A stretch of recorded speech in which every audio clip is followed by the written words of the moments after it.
Dünyanın hiçbir coğrafyasında böyle bir eğlence anlayışı göremezsin. Bence de ya. Ve hani fiyatlar da öyle çok almış ağım. Gogo'ların olduğu gibi.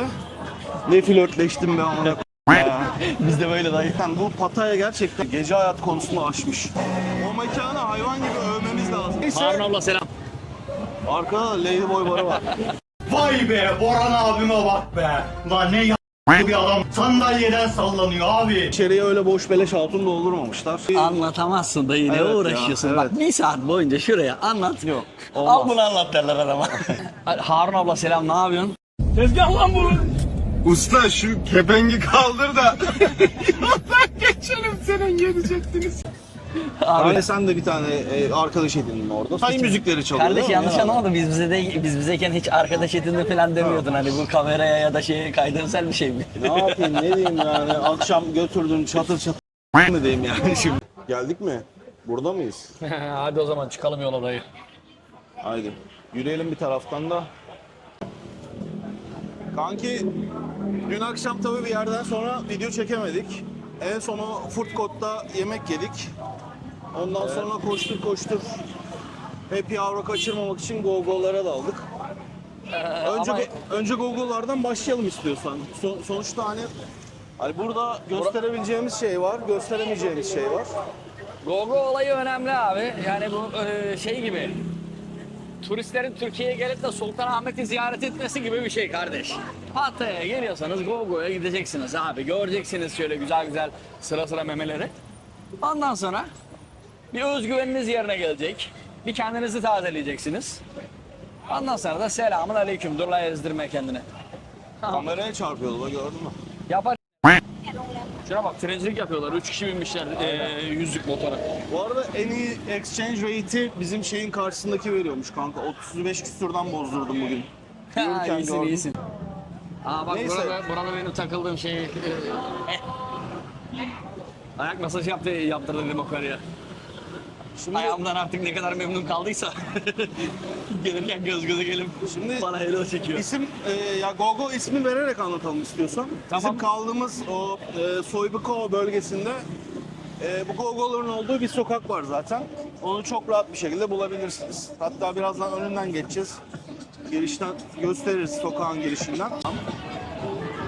İlk başta hemen biz Happy Hour'u kaçırmamak için girişteki Sugar'dı değil mi? Sugar'dı. Sugar.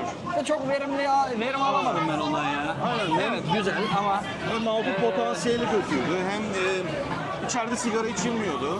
evet en önemli detay o. Ondan sonra Sigara mevzusu. Yani 2 tane meme izlerken sigara içemeyeceksen ben niye gireyim ki Gogo bana, ya değil mi? şimdi evet o da var. Sonrasında bizim geçen sene favorimiz olan Tapkan'a gittik. Ama ne yazık ki o zaman şeyi bilmiyorduk. O mekanın adı neydi lan?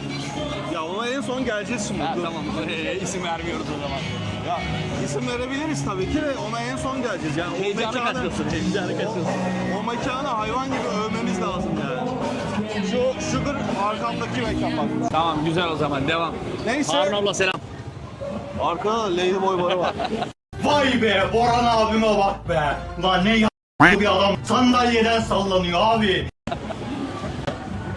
Sonra o Tapkan'da fena değildi. Yine hatunlar bir nebze eli yüzü daha düzgündü. Evet sigara içiliyordu bir de. Yine geçen seneki gibi hem içerisinin havalandırması güzeldi. Hem de sigara içiliyordu. Yine her zamanki gibi bir orada bir orada, karşıya geçen de şu. Geçelim dayı. Sonra en son bizim en sevdiğimiz arkadaşımız. Hangisi? Ciglo diyelim şimdi. Ciglo. İsim vermeyelim, sonra yarın bir gün başka arkadaşının falan karşısına çıkar. Aynen başı bağlıydı herifin. Ondan Herif sonra çok... Şey yapsana. Yeter oğlum biz kendimizi gösterdiniz. Biz yine anlatmaya devam edelim. Kamera karşı kanka tarafa sağa sola çeksin. buralarda şeyler, kızlar çok rahatsız oluyor. Şey diyor sürekli no foto no video. Onları da anlıyorum, o yüzden bize dönük tutmamız daha mantıklı. Çünkü sürekli bağıracaklar no foto no video diye. Yok be bağırmazlar. Şunlara baksana çiçek gibi hepsi. Sonra gelelim mi? Dayı anlatsam sen değil mi? Gelelim mi en sevdiğimiz mekana? Hangisi? Kınk. Önünde yakışıklı bir fotoğrafımızı çektirdik arkadaşımız atmak için. Babacım, buraya bir yere atarız o fotoğrafı da. Roman vatandaşlardan bir tanesinin şeyi vardı, hani bir müziği vardı. Sözlerini tam hatırlayamıyorum ama kalite, kalite. Harbiden kaliteli bir Marka. Yani içeriye öyle boş beleş hatun doldurmamışlar. Çok değişik bir... Ya zaten bu Pattaya gerçekten gece hayatı konusunda aşmış. Yani üst kat anlatmak ister misin? Alt kat 2 katlı bu arada. Yanındayım. 2 katlı mekan. Tam giriş normal gogoların olduğu gibi. Ne flörtleştim be amına. Biz de böyle dayı. Herkese boncuk, herkese sarı kurdela. Giriş aynı. Üst kata çıktık abi. Olay üst katta başlıyor zaten. Yani böyle Zaten alt katta da niye otururlar ben onu anlamış değilim. Üst kat dururken. Ya üst kat çok kalabalıktı, bir de yer yoktu kanka. Yani biz gittiğimizde de zor yer bulduk. Hatta hani bizi bir yere sıkıştırdı, hatta kadın sana dedi ya böyle kaysana oğlum kaysana falan diye böyle. Neyse böyle ortada top havuzu gibi yerler var 2-3 tane. Ablalar oralarda takılıyor, çeşitli şovlar yapıyorlar. İşte böyle çıplak, kimisi... Anlatamazsın dayı, ne Evet ya, uğraşıyorsun? evet. Bak bir saat boyunca şuraya anlat. Yok, Al olmaz. bunu anlat derler adama. Her şarkı nerede diyor. Ya gidip görmeniz lazım ya, öyle söyleyeyim. Yani hani içerisi bombastik ya. Yani Eğlence anlayışını Allahu Ekber dağlarının zirvesine çıkarmışlar beyler. Muhtemelen dünyanın hiçbir coğrafyasında böyle bir eğlence anlayışı göremezsin. bence de ya. Ve hani fiyatlar da öyle çok ağım değil. Kaçtı? Şey, 160 mıydı? Yok 170 mi? 170 baht verdim de dayı. 160 baht aşağıda, 170 baht yukarıda diye özellikle söyledi kadın. Hı hı. Şey yaptım işte. Harun abla selam, ne yapıyorsun? Tezgah lan bu. Usta şu kepengi kaldır da yoldan geçelim, senin gelecektin. Abi Burası bizim eski kaldığımız otel. Eski kaldığımız otel. Gösterelim bakalım şöyle. New Star. Asansör işte. olmaması dışında iyiydi Asansör bura. olmaması ve hani şu mazgallardan inanılmaz bok kokusu geliyor. Ya yeni tuttuğumuz otel ana caddenin arkasına bakıyor. Arkada güzel bir havuz manzarası falan var ve o hani Pattaya'ya gelen biliyordur zaten. Burası Ha, inanılmaz dayı, inanılmaz bir kanalizasyon kokusu var ya. Her yerde var. Bu şehirle özdeşleşmiş bir şey artık yani. Mazgala gelmeden 3 adım önce nefesini tutuyorsun. Mazgalı geçtikten 2 adım sonra nefesini bırakıyorsun. O zaman rahat baba. Aynen. Hani sadece Mazgal ve çevresinde dur. Tuttum. Aynen. Ve Şekil bıraktım. bir ağda olduğu gibi yani. Hello canım. Nasılsın? Bak burada da masajcı ablalar var Aşkım. burada. Evet sevgili arkadaşlar, burada çok kısa bir araya giriyorum. Biliyorsunuz bu tarz içeriklerin devamı ve bu işin devamlılığını sağlayabilmemiz adına bunu yapmamak için çok direndim, emin olabilirsiniz. Ama sizlerin desteği çok önemli.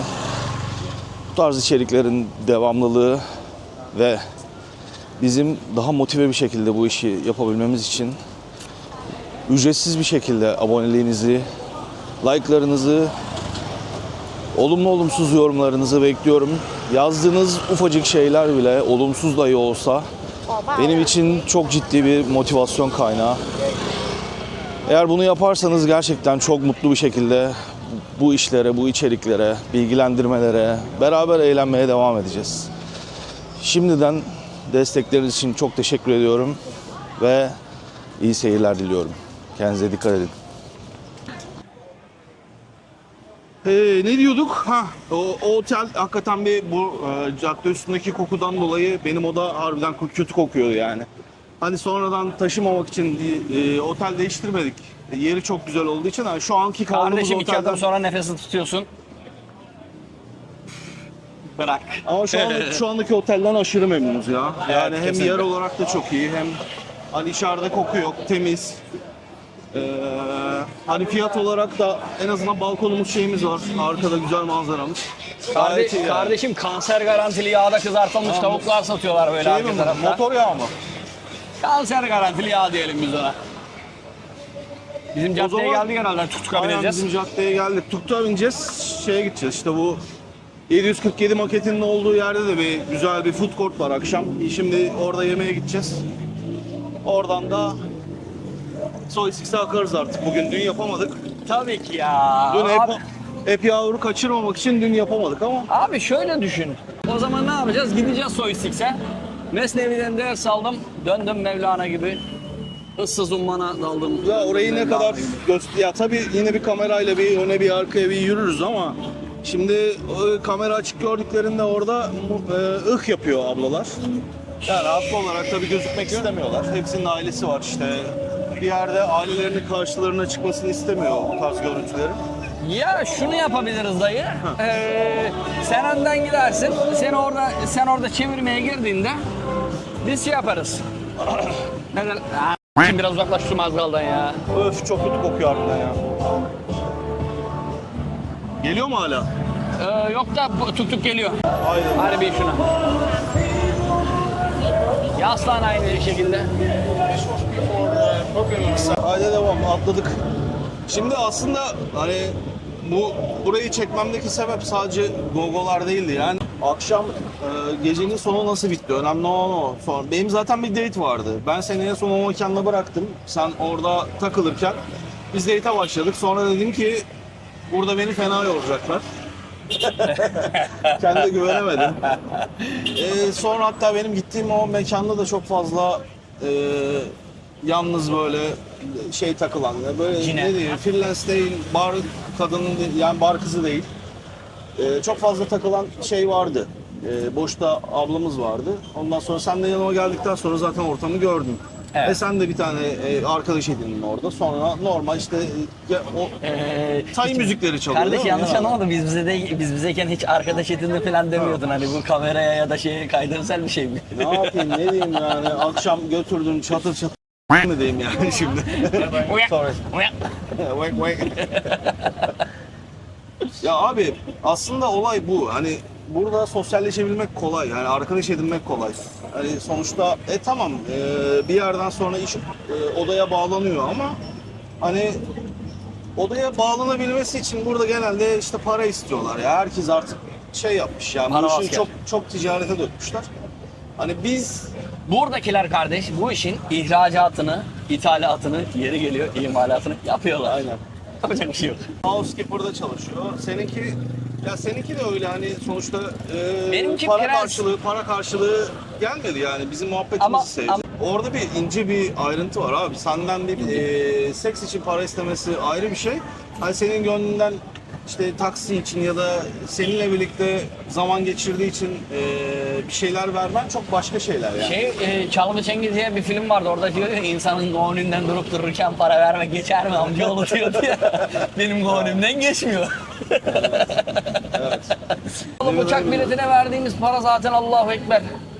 Yani Para vermiyoruz oğlum. dur oğlum çaktırma işte. Hani veriyormuş gibi yapalım ki her kıymetli olsun, anlatabildim mi bizim Tayland tatilimiz? Mevzu orada. Biraz daha kronolojik gidecek olursak en son sen geldin o canlı müzik yapan Sugar Club dediğimiz mekanda takılmaya başladık biz. Evet. Sen o hatunu buldun. Arkayı dörtledik. Başladık dans etmeye. Ondan sonra ablacığım bizi çekiyor bir taraftan da. Başladık dans etmeye. Sonra bir yerden sonra müzik baymaya başladı. Çıktık bir pub'a geçtik. Orada da birer yaptık. Sonra hep beraber odaya geçtik. Odada bizim balkona oturduk. 2 saat, 3 saat mi? Orada çok güzel muhabbet ettik yani. Yani sabah 4'e geliyordu biz şey yaptığımızda. Yani evet ciddi anlamda Odalara dağıldığımızda. böyle işte hani mesela kızların bir tanesi benimki Chiang Mai'liydi. Buriramlı mıydı seninki orijinali? Ana tarafından Taylandlı, baba tarafından Kamboçyalı mı öyle bir şeyler dediydi. Hani Siz? Benim anne tarafı elf. Ha yarı el. Ben de böyle kel görünce bir an. Baba tarafı? Görüşmüyoruz baba tarafıyla. Efendim? kafam biraz Yine güzeldi. kuzeyde bir yer söyledi ya. Buriram ya da İhsan da olabilir. Yani, Tam tafsilatını ya hatırlamıyorum. genelde böyle kuzeyden gelenler, buralı olmayanlar Zaten biraz daha cana yakın oluyor. Biraz, yani. biraz da umursamadığım için şu an aklımda kalmamış olabilir. Aynen. Önemli olan Neyse abi ekmek. geceyi işte bu şekilde tamamladık. Bence hani hem sosyallik açısından hem eğlence açısından doğru düzgün İyi kötü İngilizce biliyorlardı. Önemli o olan çok detay o. önemli ya. Çünkü bir öncekinde İngilizceyle araları pek iyi değildi edindiğimiz arkadaşlarımızın. Evet, İngilizce kötü olunca olmuyor ya. Burada Abi Google Translate'e böyle yaslanmak falan ne bileyim ya. evet bir yerden sonra çok bayıyor o muhabbetler.